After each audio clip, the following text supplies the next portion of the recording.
Hi everyone! Welcome again to my channel, and today's video guys ay andito tayo ngayon sa loob ng aking mini greenhouse at katatapos ko lang magbugkal ng aking bukirin. So inihanda ko yung taniman ko ng succulent tsaka yung gulay. So pauwi na ako. So bago ako umuwi ay isi-share ko muna sa inyo yung mga kaganapan dito. So binasa ko nga pala dito sa kasi napaka alikabok guys. Sobrang alikabok. Tapos ito, diniligan ko kanina dito lang banda. So, 2 beses ko na tong diniligan. Kahapon, nagdilig din ako dito. Ayan, natuyo na dito banda. Tapos, ito, kanina. 2 beses na to. Dito banda.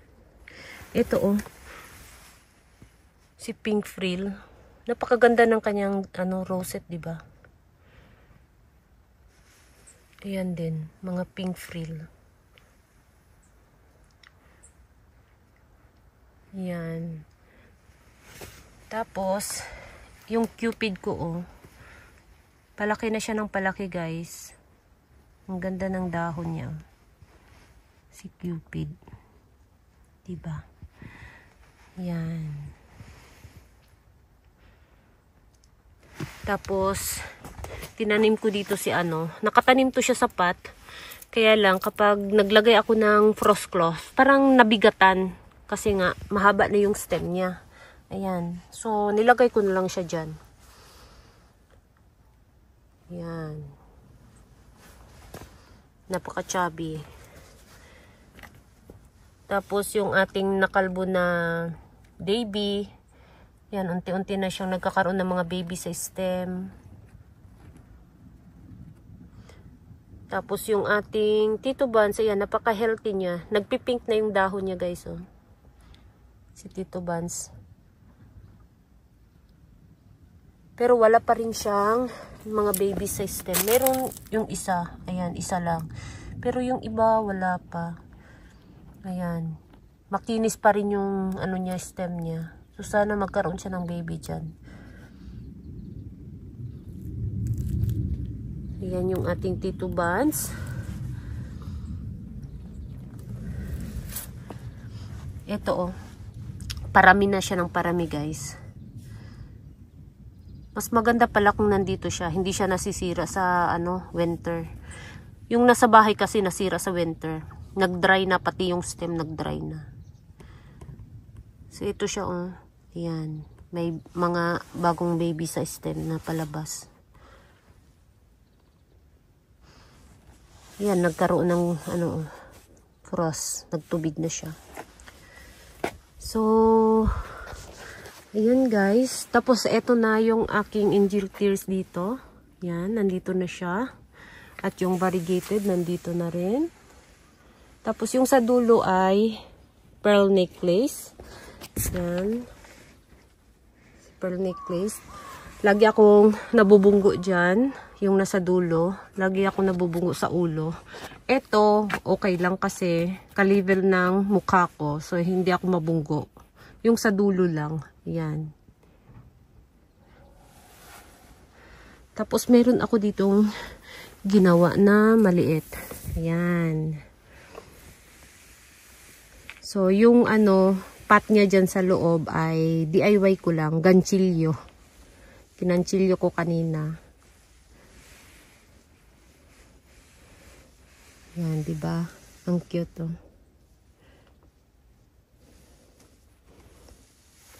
So, yung mga baby din, diniligan ko kanina. Yan. So, bukas na madaling araw, hindi kami magkakaroon ng -degree. Kaya, yung mga babies, talagang diniligan ko as in, basang-basa. Full watering talaga yung babies kanina. Yan. Hanggang ngayon, basa pa rin sila. Tapos, ngayong araw na to, hindi masyadong mainit. Makulimlim. Tapos, ayan yung aking mga, dito. Ito nga pala yung dati na nasa, lang, ibabaw ng pot na ganito. Ito, ganito na pot. Lang siya, nakaupo lang siya. Hindi ko pa siya tinanim. So, ngayon ko pa siya tinanim dahil meron na siyang mga maraming, ayan, ugat. So, dito ko siya pinaupo. Ayan. So, meron nga palang nagtanong kung lumalaki ba yung mga succulents or ganito lang lagi yung hitsura nila. So, hindi po kasi po may mga succulents dito na katulad nito, si Bruns, humahaba yung stem. Ito si Supreme, humahaba din yung stem. Ito si, sino nga to? Yung mabango. Ayan, humahaba yung stem niya. So, yung katulad nito, ayan, lumiliit sila, bumibilog sila, paliit sila ng paliit. So, mga after 3 years, kailangan mong palitan ulit or baguhin yung arrangement. So, kapag na sila, sobrang liit na nila, kailangan mo na naman siyang i-reset. Katulad nung ginawa ko, eto. Ayan, yung iba dito ay mga galing sa arrangement ko. So, palakihin ko muna sila ulit, saka ko na sila ilagay ulit sa mga arrangement. Ayan, ganun yung ginagawa ko. Yung hindi na yung maliit na, i-reset ko muna, palakihin muna sila. Tapos kapag malaki na sila, na katulad nito, ayan, pwede ko na silang ilagay sa mga arrangement. Ayan, so salit-salitan. So kapag ito naman yung lumiit, sila na naman yung i-reset ko, babaguhin ko na naman. So, tapos yung mga dati na nakalagay dito, ibalik ko na naman sila dito. Ayan. So salit-salitan lang. Tapos minsan, hindi mo maiwasan kapag summertime, meron talagang mag-goodbye. So, ayun, papalitan mo ng bagong baby para siya, hindi siya nakalbo. Ayan. Tapos yung variegated na titubans ko, pinagsama-sama ko na. Dati kasi yung isa ay nakatanim sa maliit na pot na ganito. Tapos yung isa nakatanim sa malaki. So, ayan, pinagsama-sama ko na para isang pot lang sila. Tapos nangitim yung nasira sa winter. Ayan. Nangitim na yung dahon. Tapos ito nga pala, Ayan.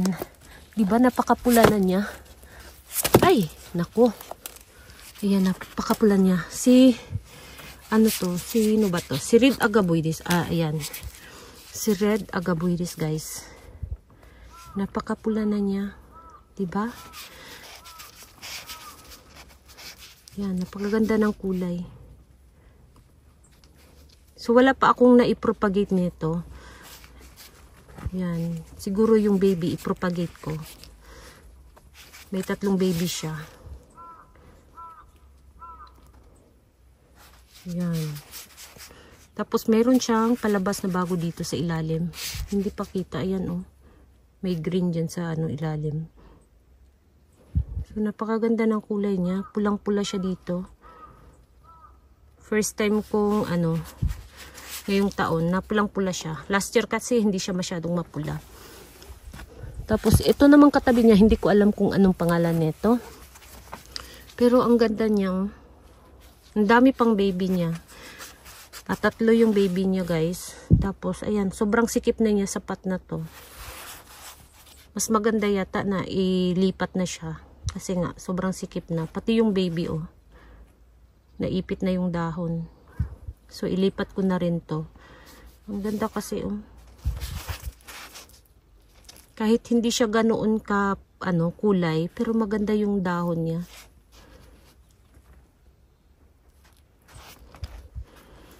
Yan. Tapos yung nga pala natin na i-propagate sa dahon. Ayan, yung baby, guys, malaki na. Ayan, di ba? Kitang-kita na yung ebony natin na i-propagate sa dahon. Ito yung first time na nakapag-propagate ako ng ebony sa dahon. Yan. Di ba? Pero yung ibang dahon, sa dito lahat, mayroon tayo ditong 7 dahon. So, ang nagkaroon lang ng baby ay itong 3. Yung nasa gitna na 3. So, napakahirap talaga na i-propagate yung ebony sa dahon. Yan. Pero yung ko, eto, si Red King Ebony, na i-propagate ko siya sa dahon. Maganda siya i-propagate sa dahon. Yan. Nagkakaroon talaga siya ng baby. Madali lang siyang i-propagate sa dahon. Ito yung mga Red King Ebony ko na i-propagate sa dahon. Tapos yung iba ay galing doon sa stem. Kasi hinedcut ko yung Red King Ebony ko dati. Tapos yung dahon na tinanggal ko ay pinropagate ko. Ito dahon to siya kasi dalawa. Ayan. Tapos yung galing sa pinakapuno, hindi ko na alam kung saan dito. Ayan, halo-halo na. Tapos meron din akong nilagay doon sa doon sa yung garden. Ayun, meron din akong nilagay doon na Red King Ebony. So, ito nga pala yung mga baby nila malaki na. Yan, naglakihan na yung mga babies. So, kahapon din diniligan ko rin to. Yan, natuyo na sila. So, ito kanina, galing to sa bahay. Kariripat ko lang neto. Yan, ang dami niyang baby kasi Yan, paikot yung baby niya guys.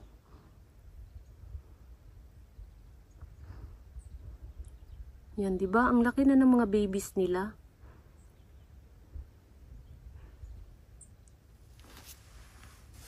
So, ayan guys, yung mga natin dito. Naglakihan na yung mga babies. So, wala tong mga pangalan kasi to siya dati. Binili ko ng pang arrangement, pang ganito. So, wala siyang pangalan. So, dahil sobrang liit niya nung dumating sa akin, ang ginawa ko, pinalaki ko muna. Pero, nung lumaki na, medyo nanghinayang naman ako na ilagay sila sa arrangement. So, ayun, pinalaki ko na lang ng pinalaki.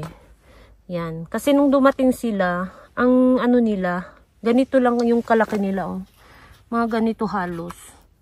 Ganito. So, yung pinakamalaki siguro dati na dumating sa akin, parang ganito kalaki. Ayan. Pero halos maliit. Yan. Kasi nga, panglagay siya sa arrangement. So, ayun.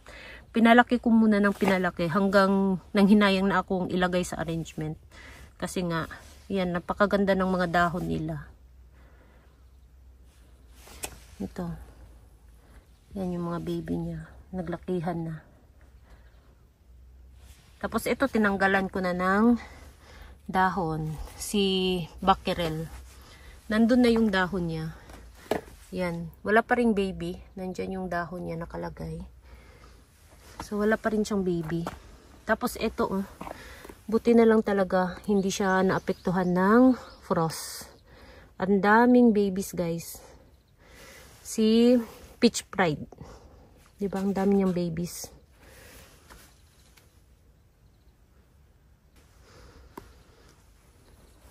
So, yun guys, yung mga natin dito. Yung ginawa ko nung nakaraan, ayan. Napakaganda pa rin ang kulay ng aking, si Onslow. So, ito nga pala yung nag-cluster na Onslow ko. Ayan, hindi masyadong pink. Ayan, green lang siya.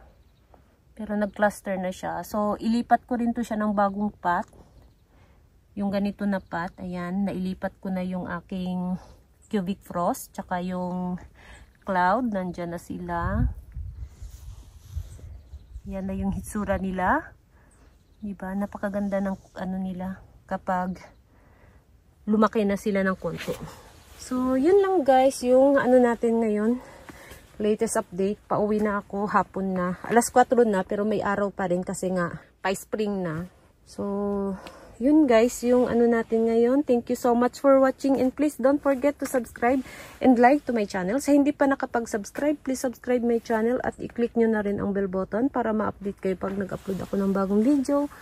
Thank you so much for watching and see you on my next video. Bye-bye!